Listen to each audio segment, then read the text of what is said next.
உங்களுக்கு தெரியுமா? இந்தியாவின் முதல் தேசிய கொடி முதலாக வெளிநாட்டில் தான் பறக்க விடப்பட்டது என்பது உங்களுக்கு தெரியுமா? அந்த முதல் கொடியையும் உருவாக்கியவர் ஒரு பெண் என்பது உங்களுக்கு தெரியுமா? ஆம், 1907ஆம் ஆண்டு ஆகஸ்ட் 22ஆம் நாள் ஜெர்மனியில் நடைபெற்ற சர்வதேச சோசலிச மாநாட்டில் மேடம் பிகாஜி காமா அவர்கள் இந்திய துணைக்கண்டத்தை தாக்கிய பஞ்சத்தின் பேரழிவு விளைவுகளை விவரித்தார். கிரேட் பிரிட்டனிடமிருந்து மனித உரிமைகள், சமத்துவம் மற்றும் சுயாட்சிக்கான அவரது வேண்டுகோளை முழங்கி தான் உருவாக்கிய இந்திய சுதந்திர கொடியை கையில் ஏந்தி உயர்த்தினார்.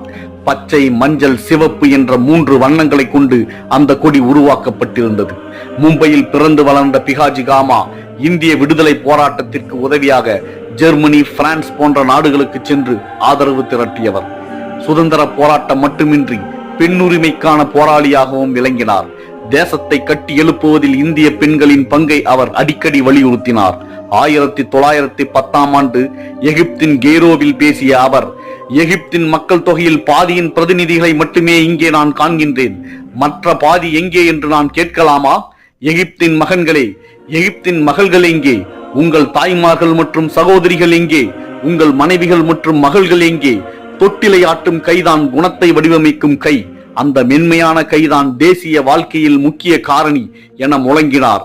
ஐரோப்பாவிற்கு நாடு கடத்தப்பட்ட பிகாஜி காமா உடல்நிலை பாதிக்கப்பட்டு தேச துரோக நடவடிக்கைகளை கைவிட வேண்டும் என்ற நிபந்தனையுடன் நாட்டுக்கு திரும்ப அனுமதிக்கப்பட்டார். தனது 74வது வயதில் 1936ஆம் ஆண்டு உயிர் நீத்தார். இந்திய சுதந்திர போராட்ட வரலாற்றில் இந்திய பெண்களின் பங்கு அளப்பரியது. என்றென்றும் அவர்களை நினைவு கூறுவோம். இதுபோல பல பயனுள்ள தகவல்களை அறிந்து கொள்ள லைக், ஷேர் அண்ட் சப்ஸ்கிரைப் செய்யுங்கள்.